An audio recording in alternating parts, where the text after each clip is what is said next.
Hey guys, it's Overlord here, back again with another review, and today we'll be taking a look at the Mattel Masters of the Universe Origins Battle Armor He-Man. This is a deluxe figure from this line, and the second deluxe figure that yours truly has gotten his hands on, and I have to say, I feel like he is slightly lacking, but we'll get into that. Starting off with the infamous mini comic here. There's the front. You can see it there. And then there's the back. See some other figures in the line. He also comes with some instructions in case you are dumber than a box of rocks and can't figure out where arms and legs go. They do give you those. He also comes with a couple of things that aren't on him at the moment.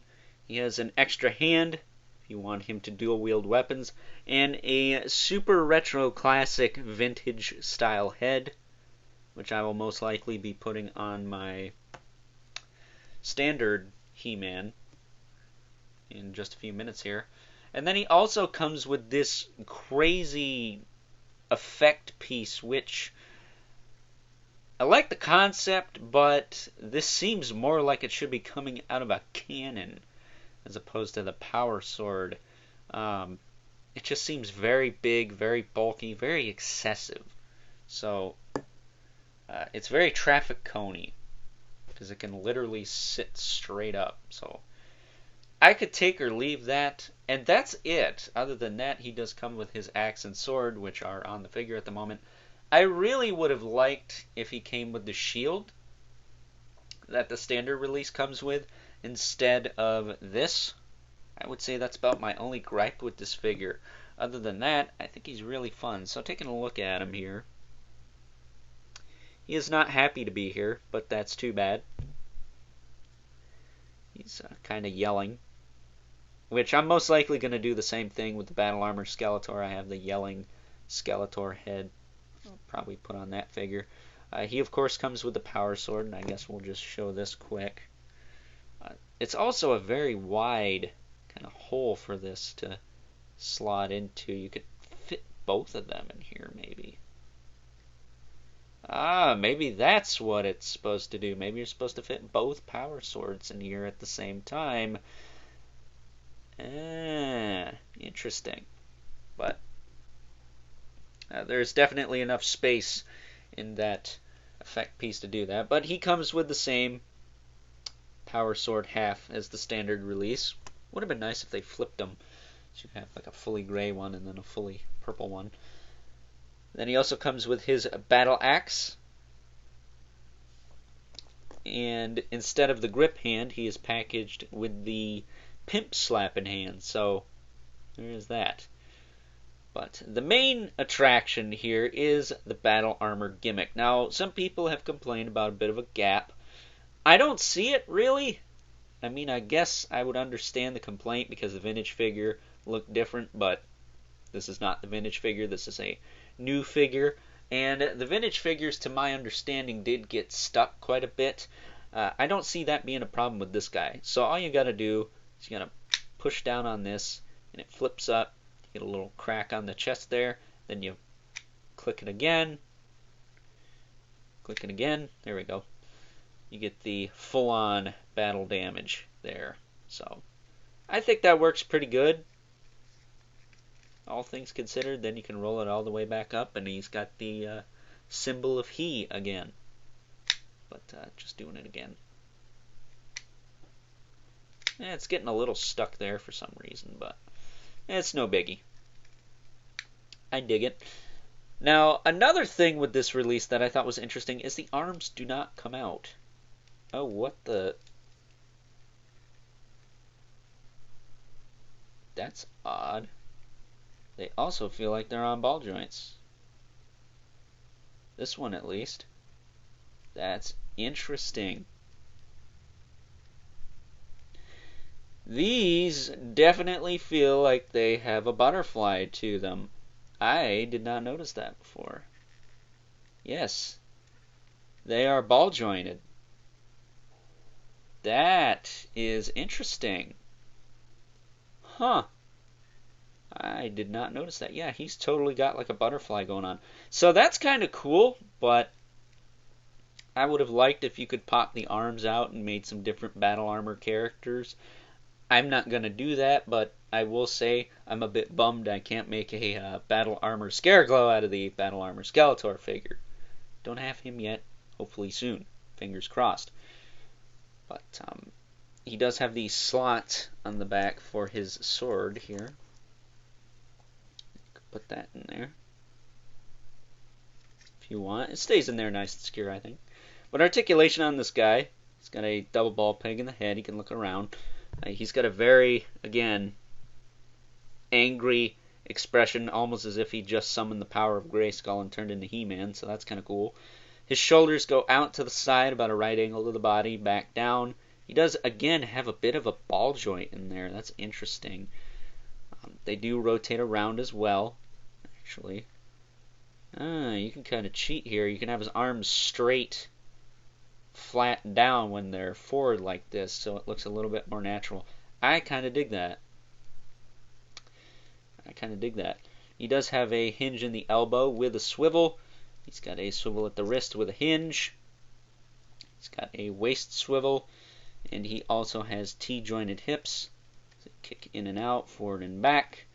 Single joint at the knee with a swivel at the knee. Now I did actually swap the legs out with my standard He-Man. These are his legs. The Battle Armor figure's legs are on my standard He-Man because he's sitting on a Battle Cat. And when I opened this guy, his knees were a bit loose.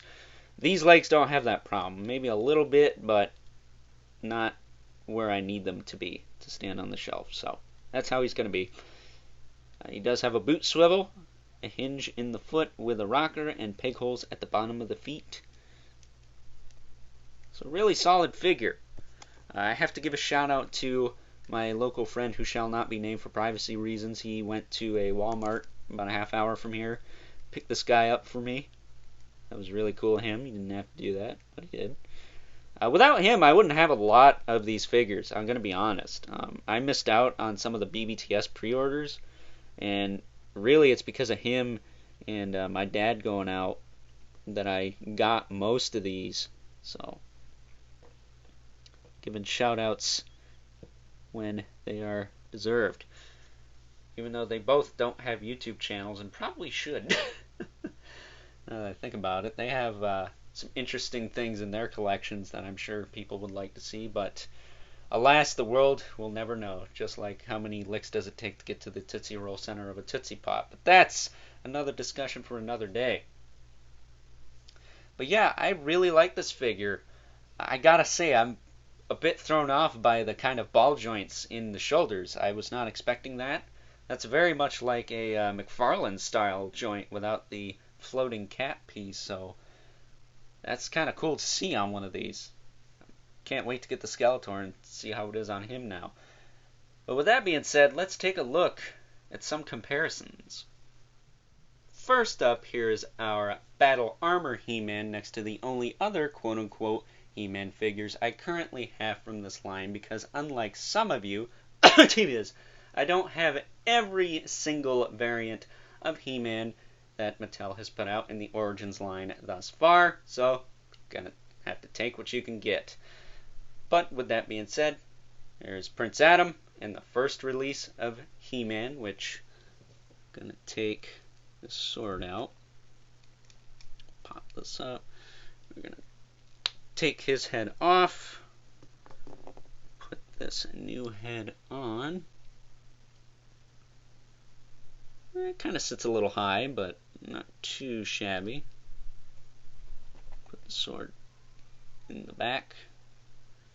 And yeah, I dig that quite a bit. So that's probably how he is going to stay for now, at least until the single carded release. But that head comes out, which should be pretty soon here. But yeah, I really dig that. I dig that quite a bit. And here he is next to our two regulars. We have the Mythic Legion's Brother Mandibulus and the Mortal Kombat 11 Spawn. So with that being said, time to wrap things up with some final thoughts. Overall, and while I do really like this figure, I think he's a bit lacking in the accessories department, and I guess I shouldn't even say that, because he's not exactly lacking, but I would have preferred if they'd given him a shield over the crazy large heavy power effect that he can barely hold up because of the sheer weight of that thing. Other than that, I think this is another solid entry into the Masters of the Universe Origins line. I don't mind the gap in the torso as much as some folks. I know that some people aren't crazy about that, and I can understand why, but at the same time, I do not have a vintage one to compare it to.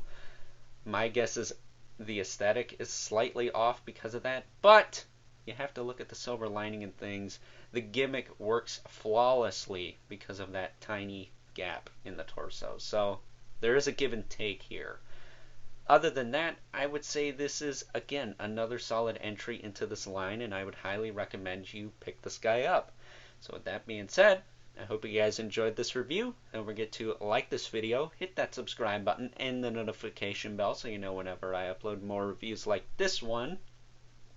Let's show that algorithm who's boss.